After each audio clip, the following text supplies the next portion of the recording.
Chapter 6. The Odessa Steps.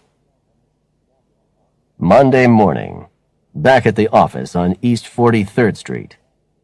I was going to be all alone. Stella had stayed overnight at Metropolitan Hospital.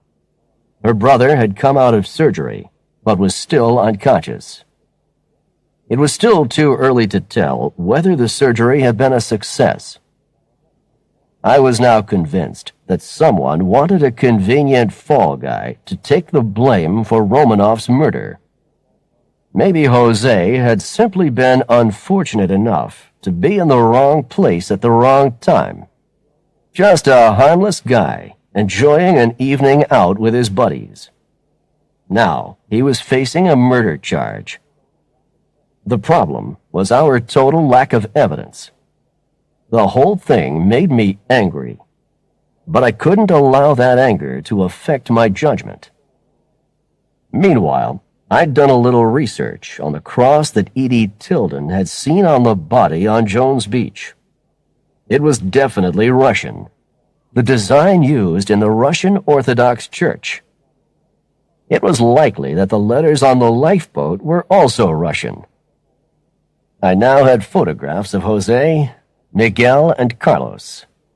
I'd phoned all the bars in the area and had finally discovered one run by a baseball enthusiast, the Odessa Steps. I decided it was time to take a trip to Brighton Beach and follow the movements of the three friends on Wednesday night. There was a small chance I'd pick up a few pieces of evidence. As I was getting ready to leave, I had a surprise phone call. Edie Tilden, the elderly woman I'd met at Jones Beach. "Mr. Marley? Edie Tilden, remember me?" she asked. "It's kind of hard to forget you," I replied. "You're not going to believe this, but I found 2 more bodies on the beach. Cold and stiff they were." I gripped the phone tightly. "Now don't get overexcited. Just describe what you saw. Don't dramatize." "Well, it was early this morning. I was out to see what the morning high tide had washed up along the shore. And then I found them. 2 more young men, about 500 yards east from where the boat was wrecked," said Edie. Edie went on to describe them. The 2 young men could have been anywhere in their 20s. Like the other 2 bodies, they were very thin. They were wearing cheap, casual clothes, jeans, denim jackets, t-shirts, and running shoes. Clothes worn by young men everywhere. Nothing specific to go on here. "Did you notice any jewelry or identifying marks? Like scars?" I asked. "No, nothing like that," she said. "Thanks, Edie. That's good work. You should have been a detective. Keep on with the beachcombing. Call me any time you see something suspicious, will you?" I was very curious. A murder in Coney Island, and now 4 bodies washed up on Jones Beach. Romanov was a respected member of the Russian community, and it looked like the 4 dead men found on Jones Beach were also Russian. Was there a connection? I was wondering how those boys had died. Drowned accidentally in a storm, or what? I called the Coast Guard press officer, who had prepared a news release. He promised to email it to me immediately. As I put the phone down, the email came through. U.S. Coast Guard Group, Mauritius. Press release. Incident at Jones Beach, Long Island. The Coast Guard Service is currently investigating the wreck of a lifeboat discovered on Jones Beach, and also the discovery of 4 bodies nearby. The victims are white, male, and aged between 20 and 30. The wreck is being investigated as suspicious for the following reasons.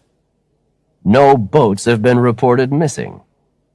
No person has been reported missing at sea. The boat was not in seaworthy condition. No registration details are available for the boat. If you have any information that would be of assistance to the U.S. Coast Guard, please contact Commander J. Lockhart, U.S. Coast Guard Station, Moriches, Long Island, New York. I printed out the email and put it aside to read again later. It was time to go to Brighton Beach and pay a visit to the bar where Jose had fallen asleep. I took an express Q train from the 42nd Street subway station. As the train made its way through the suburbs of Brooklyn, I glanced through the Daily News. Nothing more on the Romanoff story.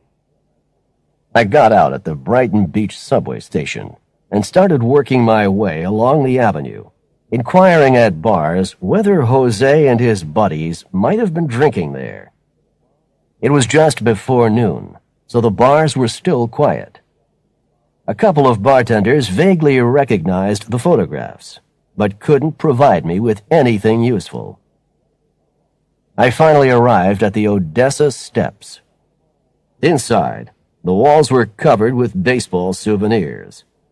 Picture after picture of the famous Brooklyn Dodgers teams who dominated the American baseball scene in the 1940s and 50s.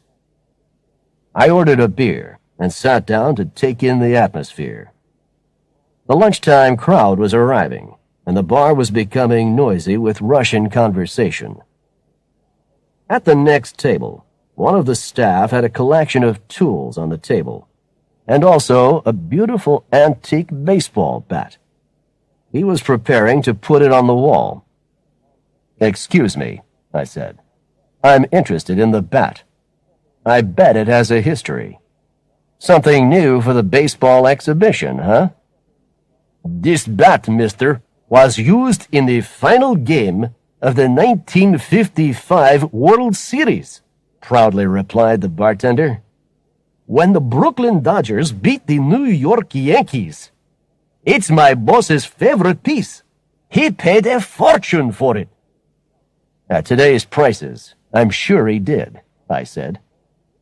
"Well, that was back in the 1980s, so it isn't a new piece. We've had it up here in the bar for years. You're not going to believe this, but Wednesday night last week, some joker pulled it off the wall." "No kidding. Whoever it was would have been lucky to get out of here alive," I commented. "I guess so," he said. I showed him my investigator's license, and also the photos of Jose and his buddies. "Did you happen to see these three guys in here on Wednesday?" I asked. He immediately pointed at Jose's picture. "Hey, that's the guy who grabbed the bat."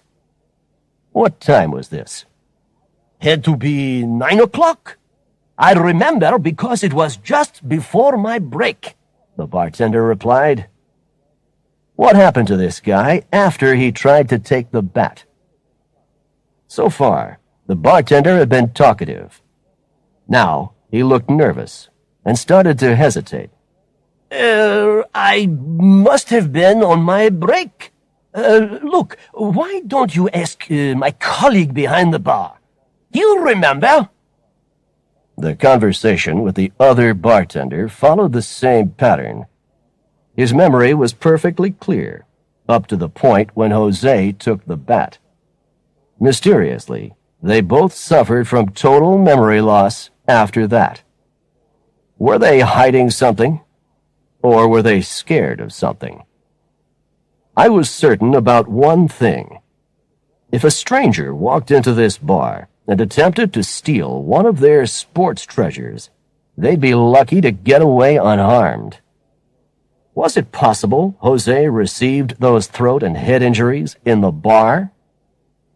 I didn't think I was going to find out anything more, but at least I had made some progress. Jose and his buddies had definitely been in the bar.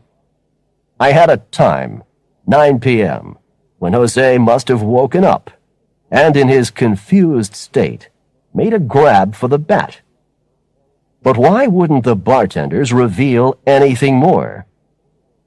I stayed at the bar and ordered a roast beef sandwich and fries. While I was waiting for the food, I made a call to Stella at Metropolitan Hospital.